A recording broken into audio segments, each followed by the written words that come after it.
Welcome to All Things Financial Podcast. This is Trey Peterson and Yelisey Coots. And today we're going to talk about long-term care as we talk about retiring once, retiring well.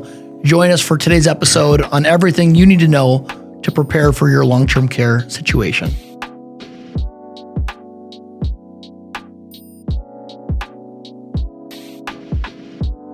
Welcome to Season 2 of All Things Financial, Retire Once, Retire Well.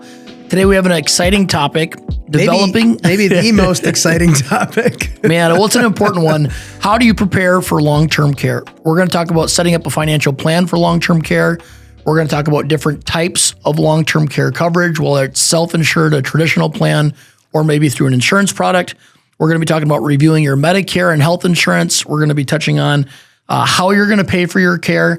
And then last but not least, consider all the different options, including estate planning. One of the things I would say is over the last decade, going from talking about long-term care to now having experienced it with some of our clients, it's definitely changed my perspective and what people need and what they don't need. Yeah. And it's definitely made it more real than just knowing it could happen. Now we've actually seen it happen. Yeah, and what we found is that there is no perfect option, and it's a very emotional conversation for most people because people have had, the experiences on all sides of the spectrum. Some people have had a very positive experience, typically with mom and dad, and sometimes it was just a horrific experience. If you're someone who's experienced premium increases, right? Like we had in the 90s and 2000s where premiums went up by in some cases where they doubled. That's probably not a positive experience. If you had trouble getting the long-term care insurance company to pay out when you needed the benefits the most, and they didn't, or they were very reluctant to, and you had to fight for those benefits, you might have a very different take on it. But so we'll get into all that, and I think for you, not only just with our clients, I think like for you, it probably hits a little closer to home with just your grandparents and what you've experienced there. So we'll touch on all that. Yeah. So I think starting off, you said it, Yelisey, but I think when it comes to long-term care, I think one of the things that I've found is that people's decision on how they cover it is based on their experience. Yeah. Did their mom and dad have a long-term care policy that paid up? And so they determined that, hey, it worked for my parents. We absolutely could not imagine not having long-term care insurance. Or maybe that long-term care did not end up doing what it was supposed to do. It paid late or it paid never. Yeah. And their parents paid in for decades. And when they needed it most, it wasn't there. And so it's definitely something that's experience driven, but we're going to talk about how do you develop a financial plan that ensures that not only can you make it through something where you have a need for long-term care, but of course your spouse does. Because one of the weaknesses that we see is there's a lot of people that we're not worried about them running out of money over their lifetime, unless of course one of them has a long-term care need that extends past that 2 to 3.5 year average. Yeah, it's really easy. I mean, it's not easy, but it's much more predictable to put together a plan to show somebody how long their money is going to last. But we can't really plan for some of these unpredictable financial emergencies, healthcare emergencies, because they vary in nature all the time. There's no two people who are going to have a similar experience.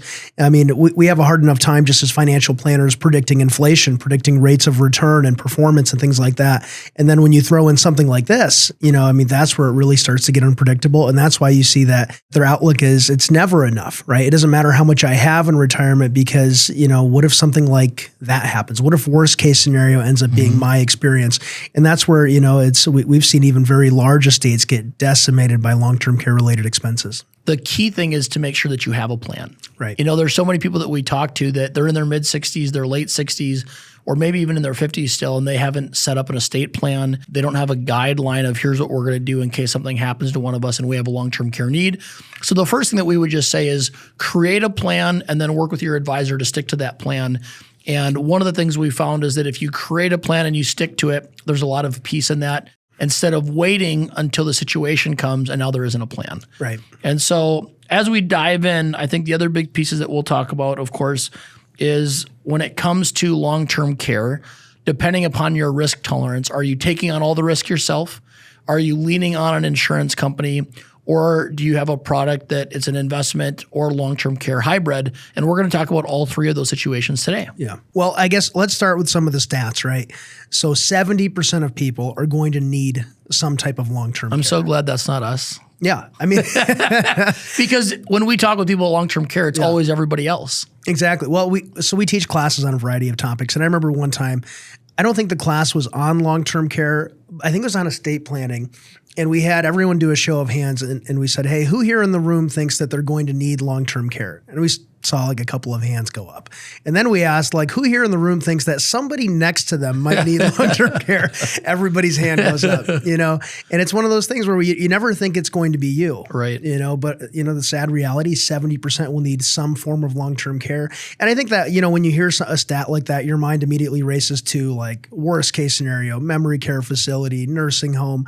But, the truth is there's a lot of things in between. Sometimes it's adult daycare. Sometimes it's a home health aide that comes in to help you with certain things. There's a lot of care that people receive from family members, and we'll talk about that in some of the areas that are a problem there as well. So there's a lot in between. It doesn't necessarily have to be worst case scenario, but they're all very expensive options. There isn't one that's like, hey, oh, thank God, that's very affordable. Like anything related to care in this industry, in this sector, inflation is much higher. The rate of inflation for anything related to long-term care related expenses is through the roof. Yeah, sometimes when we look at the cost of long-term care for clients that go in and their spouses, making sure there's enough money to fund that, but also make sure that there's enough money for them left over. I look at the cost and the increase on long-term care, and I think we might be in the wrong business because there's apparently a lot of money in it. But kind of interesting statistically, on average, women need 3.7 years of care compared to men needing 2.2 years of care. So the other thing that we look at is, what is the average stay? Do you have a plan to cover that? What happens if you end up going over that? What are some of the stats on people that go over the 2.2 years for men or 3.7 for women? It's estimated that by 2030, we're going to have 1 in 5 people, 20% of the population will be 65 or older. So a huge number of people are going to be turning 65. And that's why, we talk about the silver tsunami and I think it's 11,000 Americans per day turning 65. So a very large percentage of people are going to need it. But currently today, there's 8 million people that are receiving long-term care from nursing homes, from home health agencies, assisted living communities. So over 8 million people in the United States are currently on some form of long-term care. Wow. So there's a lot of people who need that, a lot of people who need care, and the vast majority of them have not planned for long-term care. By planned, I mean they haven't really made any financial decisions or changes by way of like long-term care insurance, life insurance, hybrid insurance, annuities, or various features that provide for that type of stuff. So most people don't have anything in place. So what you're asking is what happens when people stay beyond the average? Well, they're either paying for it out of pocket, or they're having to go through the Medicaid spend down, and then Medicaid is paying the bill for them. Mm-hmm. And, that's not a scenario that you necessarily want to be in. For some people, it's inevitable, right? If you're in there for 5 years and it's, and it's a private, what we'll talk about the various costs, but imagine it's a private room in a nursing home. That's over $100,000 a year you're probably spending on that. And if you're having to pay for it yourself, how long are your assets going to last? If it's like a memory care facility and you're there for 5 years. Right. So it can be very costly. And when we talk about 14% of caregivers are family members, right? And that's 37 million people in the United States. One of the things that's interesting is you and I, we already have friends in their 30s that are the caregivers. Yeah. I have a friend married an incredible woman whose mom was divorced from her dad, went through a health issue, and spent 5 years living with them after 2 years of marriage. So out of the first 7 years of their marriage, 5 of it was consumed with really taking care of his mother-in-law. And one of the things I'll never forget him saying to me is, man, as much as I love my wife and I love my mother-in-law, walking to your kitchen every morning and hearing somebody basically dying every day and they can't figure out what's going on is a really tough way to start your day every day. And what I love is that he did the right thing and they stepped up and they served, but had his mother-in-law been prepared and had either assets or long-term care, not only would it have been probably better for her in a lot of ways because she would have gotten maybe better care, different care, but also it would have impacted her daughter and son-in-law differently. And so I think a lot of this actually has to do with not just taking care of what you've worked hard for, but how do you make sure that you're not a burden to the next generation or the next couple of generations? And I think that most of us would probably say that. That's the biggest, the reason why people come to us and they say, hey, what do you have for long-term care? What are some of the solutions? Most people just don't want to be a burden. Right. They don't, maybe they've experienced it with their parents and they don't want to be that for their own children. I have a close friend from Syracuse, New York, and his father passed away recently, but his mom was the primary caregiver for more than 5 years. And it's a full-time job. It has nothing to do with the resources, but that's you don't get to clock out. That's what you do day in, day out. And it was such a big part of her identity. And, it was amazing what she was able to do. And like, it's awesome that you could do that for your family members. Sometimes it's a spouse, sometimes it's children doing that for their parents. But when he passed away, like there's a bit of an identity crisis that happens where it's like, you don't have an identity outside of that. If that's your full-time job and you don't clock out, like what do you do when they're eventually gone? And we see that for a lot of people who really struggle. It's tough to take that on, even for your family, even for the people who you love.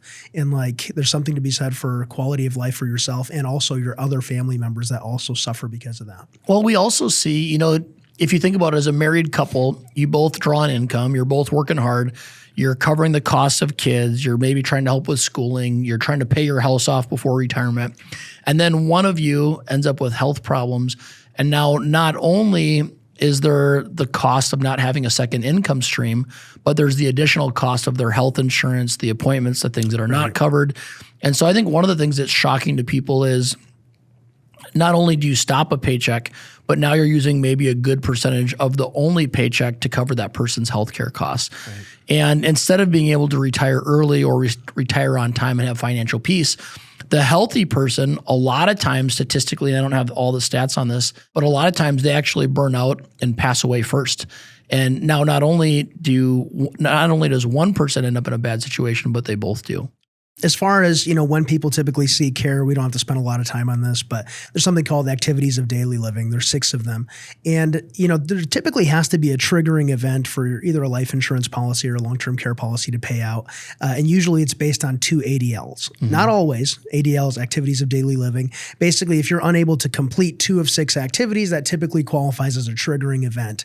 Now, some of the older policies that people really take issue with, they weren't based on ADLs. And there's even policies today that oftentimes they're not based on that either. They're based on confinement. Mm-hmm. So that's much more restrictive. In other words, you have to be confined to a nursing home. Not only can you not complete those activities, you actually have to be residing in a nursing home for a period of like 90 days. So even though you need some care, you're not bad enough to actually qualify for the insurance that you thought would help you. So maybe you can't complete 2 or 3 or what, but if you're not confined, then you don't get the benefit. So you want to make sure whenever you're, we'll talk about various policies, but whenever you're comparing them, that's a very important one. Is it based on, what is the triggering event based on? Confinement or ADLs? Right. ADLs would be the better of the 2 options. And some of the examples of the ADLs, if you want to share some of those. Yeah, so like bathing, walking, getting dressed, getting in and out of bed, going to the toilet, eating, and transferring. A lot of these my kids can't do. Would they qualify for any financial assistance? Yeah, it's too costly. I would help them take care of that on your own. Oh my gosh. Well, let's talk about the cost of long-term care a little bit. Yeah. So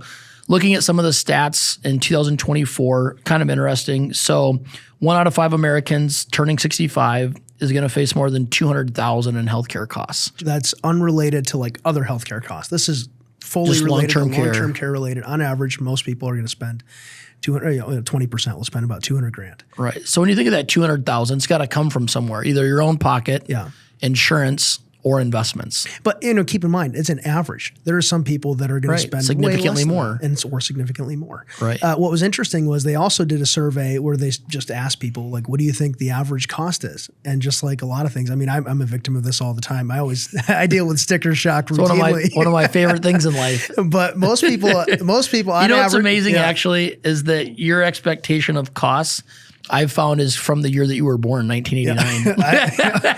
Inflation doesn't really register with me. You're bright, but inflation has never caught up. Well, anyway, so the people that were surveyed, they thought the average monthly cost for long-term care was only $4,000, which is, even in like the lowest cost situations.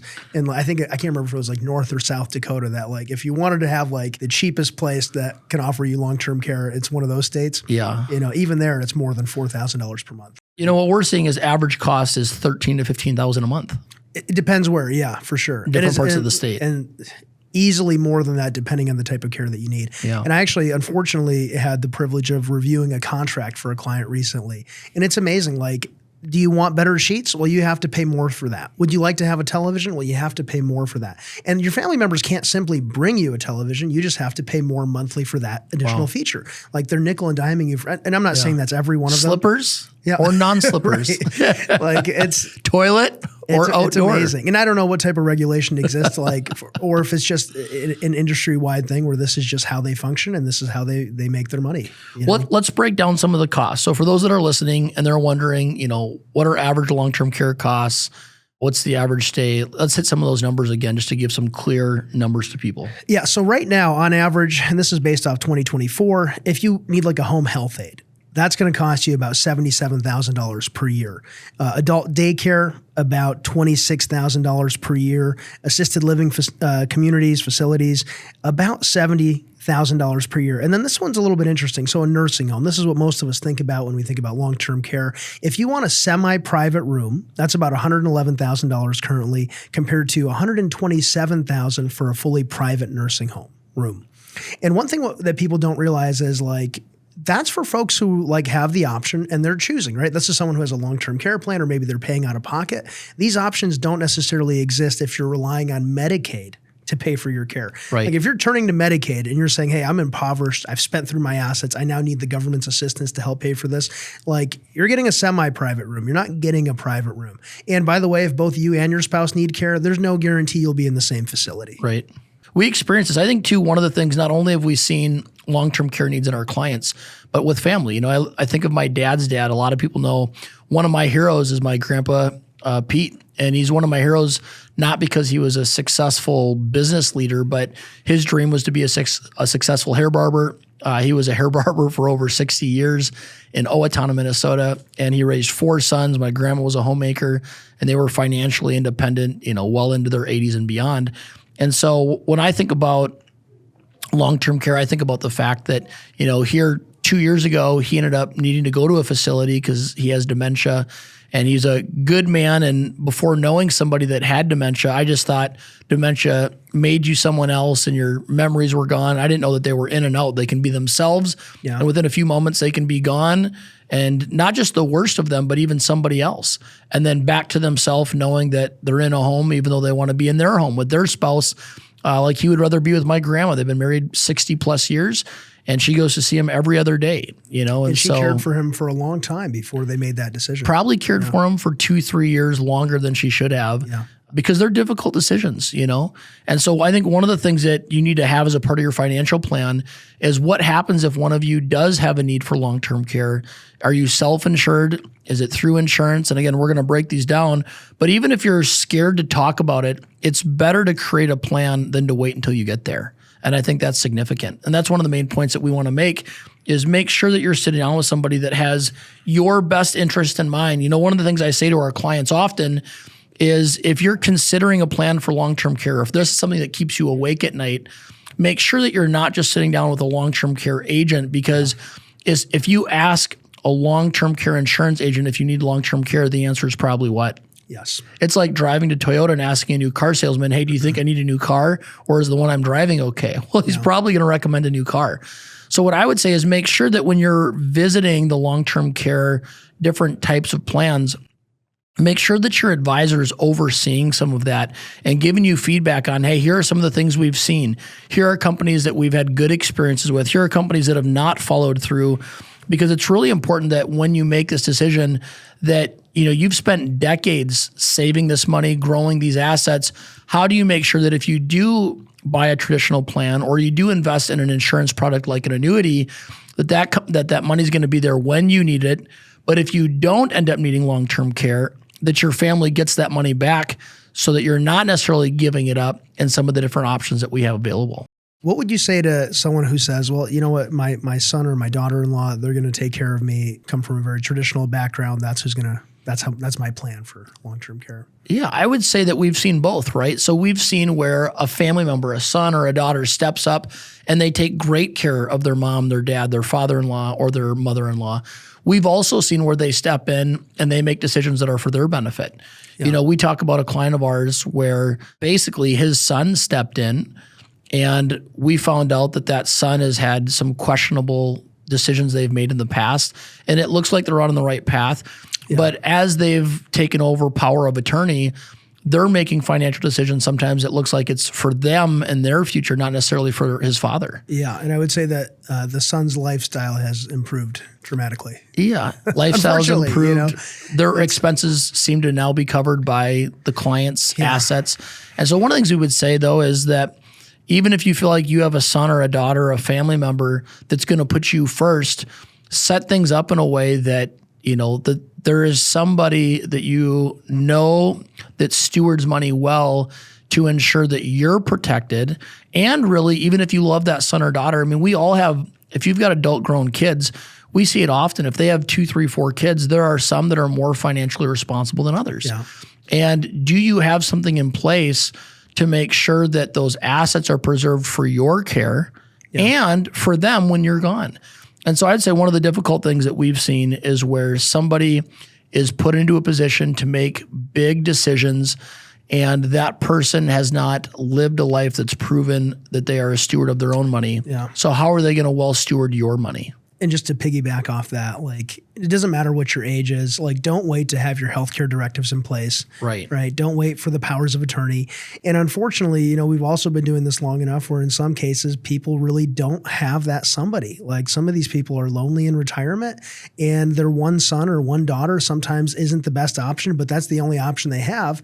And a lot of times, like, they come to us and it's like, hey, it looks like mom and dad's kind of slipping, and like, well, somebody's going to have to make these decisions. And that's not the time to be appointing the power of attorney. Right. Like, you should have had somebody in place and you should have already had conversations. And I would say, as far as like estate planning documents go, like, those might be the two most important ones. Like, you probably need a will, you might need a trust, but get your powers of attorney and healthcare directives in place. I love talking about healthcare directives because we're not paid on that. We're not compensated on that, but we've got great partners that help clients get that set up. It's interesting. There's a stat that said, I think it was like over 76% of people are thinking about getting their estate planning done soon. So be one of the minority that gets it done before you need it. Let's talk about some of these other like long-term care facilities that would help people. So when we look at long-term care facilities and nursing homes, what are some of the key things that you see that people should be aware of? And we don't have to spend a lot of time on this. I think, we've already touched on it a little bit, but there are over 77,000 facilities in the United States. Like, that should tell you something. Like, there's a huge need, there's a lot of demand, and really, we've mentioned this already, Medicaid is paying for most of it. It's really a huge burden on a lot of states, right? And most of these facilities, actually, I think most of them are in Texas and California. I think those are like the two states that were top of the list. But it's not necessarily, as I mentioned, nursing homes. It could be board and care homes, assisted living facilities, continuing care retirement communities. And another one that's really becoming more popular, we call it aging in place. And I think that, like, when we talk to people, like, people don't want to get, shipped off into a nursing home. Right. My parents are from Ukraine, right? The expectation is like, I can't really have a long-term care conversation with them because it's my responsibility to take care of them. And that's kind of how they see it. But I think most people really would rather just stay at home. I think that's like, that's what's familiar to them. They don't want to be moved or shipped off somewhere else. And, there's a lot of fear around that. But why don't we talk about some of the options? We've talked about high level, but let's get into it. So option number one is self-insured, right? Yeah. So we run into a lot of people that say, hey, insurance companies can be good. I have it for my home insurance, my auto. I might even have a life insurance policy. I'm not going to give dollars every single month for the rest of my life to an insurance company, hoping I need them to cover some of my long-term care. Those are people who are self-insured. So basically they have their home and auto insurance, but they invest in the market, and they are expecting that money to grow to a big enough chunk that not only do they have enough money to last throughout retirement on top of Social Security, pensions, maybe real estate, but they've got a chunk of money that's there to fund their retirement and the need for long-term care in case they need it. One of the things that we like to do is say, hey, if you're self-insuring, let's look to see what would it look like if you're covering 2.5 years of your husband's care, 3.5 years of your husband's care, 5 years. And one of the things that I like to do is, when engineers are designing a bridge, right, they create this software, and what they'll do in the software is they'll add weight to the bridge. Can we add another 5,000 pounds, 10,000 pounds, 20,000? And typically they will add weight on that bridge, on their computer until the bridge fails so they know the break point. One of the things I would say is if you've never looked to see, can we afford to self-fund long-term care, how long can Mary go if Jim continues to live with an additional $10,000 or $13,000 or $15,000 a month of long-term care? So number one is, long-term care through being self-insured. The second one is traditional policies. Do you want to talk a little bit about traditional policies before we go into the hybrids? I'll jump into that in just a second. But one thing that is a little bit of a misconception, I think it's worth clearing up, is a lot of times people think that Medicare Part A is their substitute for long-term care. Now, Medicare Part A, you don't have to pay a premium for it as long as you've paid into the system and you have enough quarters. But Medicare Part A is designed to cover inpatient care. And there is a feature within Medicare Part A where they do cover a skilled nursing facility, but it's only for the first 100 days. So if you're looking for Medicare Part A to cover your stay, first of all, you have to have at least 3 days of inpatient care before Medicare Part A will cover that. And one challenge that people run into is if you're being held for observation, it doesn't count as one of those 3 days. Right. So a lot of times you go in for inpatient care, even though you're spending the night at the hospital, you're technically not, you're being held for observation. So Medicare Part A won't cover that. The other thing is for the first 20 days, they cover all of the costs that you have, but days 21 to 100, you have to pay $205.90 per day. And if it's ever determined that you're no longer recovering, Medicare stops paying. Every occurrence you have to pay a deductible. This year it's $1,676.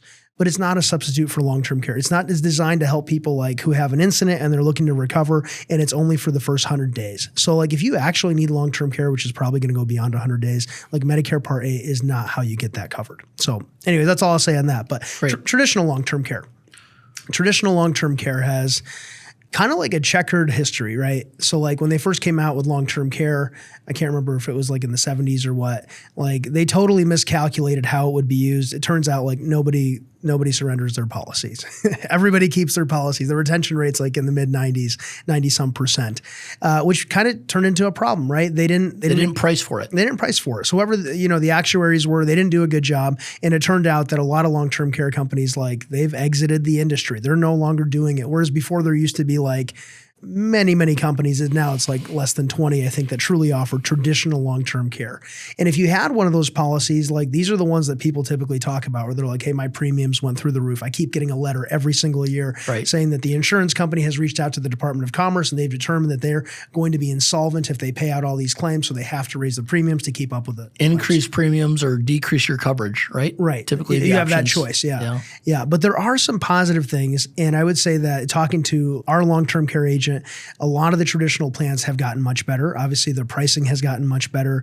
And there's some good things about it. Like in terms of long-term care, traditional long-term care, they have shorter waiting periods. Like if you want the policy to pay out a claim, like typically you have to wait a little bit longer on a hybrid policy than you would on a traditional long-term care. So that's really positive. On top of that, there's something called the Minnesota Partnership Agreement, where you can add an inflation rider on your policy. And in Minnesota, as long as you add a 1% inflation rider, every dollar that long-term care policy pays out on your behalf gets added to your protected assets. In other words, like if that policy pays out $100,000, you can add $100,000 to your protected assets, and those assets are now protected from the Medicaid spend down. In other words, if you ever have to rely on the government, Medicaid, to pay for your care, that's an additional $100,000 that cannot be taken from you. Right? That's kind of a nice feature. But most people look at traditional long-term care and they think it's too expensive. And the worst part is, and it's a little bit of a misconception, they think that what if I pay in all these premiums and I never use it? Right. I just lose all that money. Right.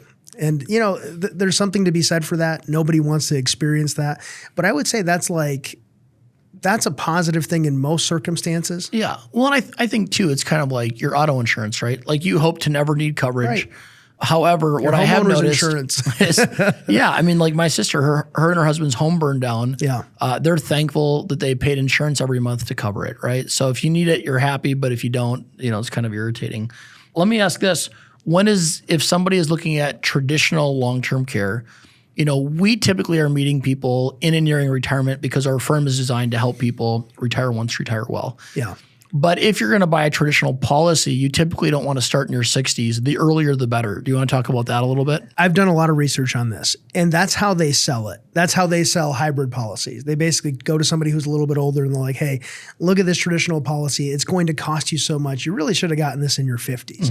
But most of the time when you look at the break even and you look at all the premiums you would have paid in your 50s, sure, the premium's higher when you're 65, but you also didn't pay all those premiums for the last decade. So what's the ideal time if you're buying traditional traditional care in terms of based on the research you've done. Qualifying as soon as possible. In terms of the dollars that you'll spend, Yes. it's kind of a wash. Okay. So there's no benefit to starting at age 40 versus age 60. In terms of qualifying, there would be. Right. You're more likely to qualify the younger you are. But what about just as an investment?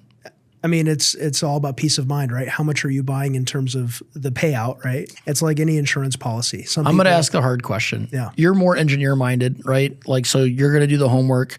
You're going to read probably everything for it, everything against it. At what point, if ever, are you going to buy long-term care for you and your wife? I don't know that I will. Yeah. This is great.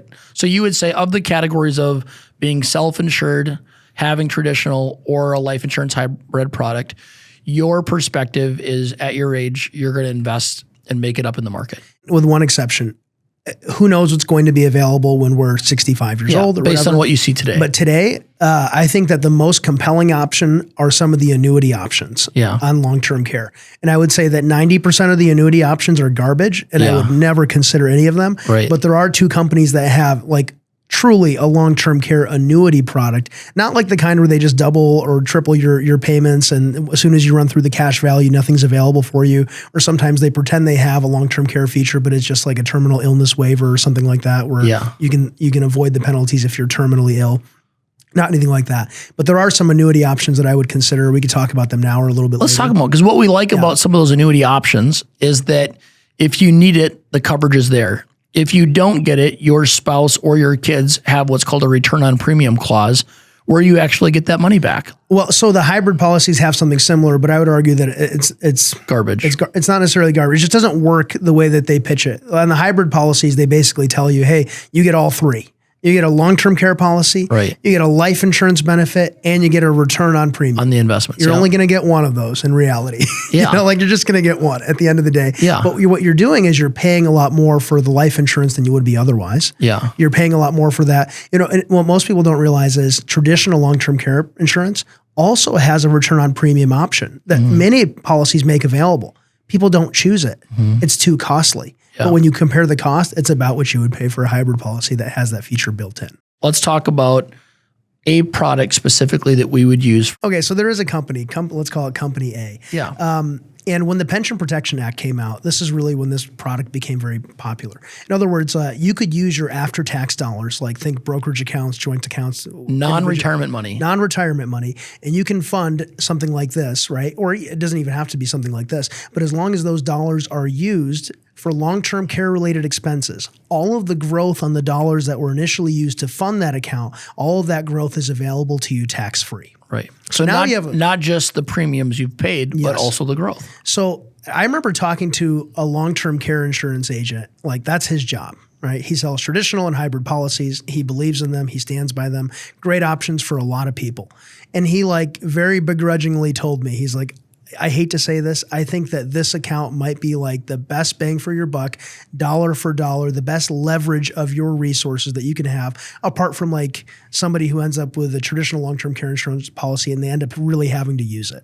Yeah. Right. Because you get kind of like you get all the features that a lot of these policies really try to promote, but you actually get them. Right. So like the account that I'm describing, what they do is rather than having you go through like a true underwriting process, you have a health questionnaire that you have to submit. Okay. Before you apply for this product, they tell you whether or not you qualify. They have a few different, they basically what they do is, let's say you put $100,000 in. On day one, they'll tell you whether they will double your 100 or triple your 100. Based on the health assessment. Based on the health questionnaire. Right. Right. And I think by their own stats, how they advertise it, 90-some% of people end up getting their initial investment tripled.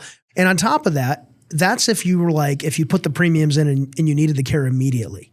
That $100,000 will grow. Whatever it grows to, they will either double or triple that amount to be used for long-term care. And what's a range of rate of return that somebody could expect to get on that investment? They do have a number of allocation options with caps, participation rates, the way you would typically expect it would depend on the market. But they also have a fixed income option. And when rates have been high over the last couple of years, I think they've been guaranteeing on the fixed account, obviously that can change. 4.5%. But it's 4.5%, 5%. Yeah. So when you're getting the policy, you're not going to need care. But 10 years from now, and you can also have it where it's set up jointly for you and your spouse. Yeah. Right. So you're not just buying an individual policy. You can do that on other traditional policies and hybrid policies as well. But here you simply select the joint option and both of you are covered by this policy. So imagine you put 100 in it grows to $200,000. Well, $200,000. It's probably not going to go to $200,000. But if it did, that gives you $600,000 of care. Right. If it doesn't grow at all, your $100,000 gives you $300,000 of care, which protects $200,000 or $400,000 of assets that would remain in your portfolio for the survivor. Yes. And by the way, you can surrender the policy. You can decide, you know what, I've changed my mind. I'm going to go in a different direction. You know what? Right. Let's say your spouse passes away. Let's say you just feel like, you know what, I feel comfortable with the assets that I do have where I can actually weather the storm on my own. I don't know that I need this policy. You can surrender it. Obviously, there's a surrender penalty within the first 10 years, but beyond that, you're free to go. You can go invest in anything, remove the money that you have invested, right, and go do something else. So I feel like that kind of gives me the flexibility that I personally would want. Now, if I want like the ultimate plan where I want to make sure where you're the type of person who just like loves to over-insure, right? Every contingency, you're thinking about it and you just love it because that's what gives you. Well, maybe security is your thing. Yes. Great. Traditional long-term care what does is going that to look give you like? more coverage. Right. Yeah. It's the safest bet. Hybrid policies will give you more features. You're going to pay for some of those features. That might be the right fit for you. There's lots of pros and cons for both of them. And I think that there's no one glove fits all in this, especially on this topic. Yeah. So you and I have both been in retirement planning for a little over 10 years. When it comes to long-term care planning, there are three options: self-insured, traditional, where you pay premiums. If you need it, you have access to it. If you don't need it, those dollars are lost. And then a hybrid product, typically through life insurance or an annuity. And what's nice about it is you can have a return on your premiums.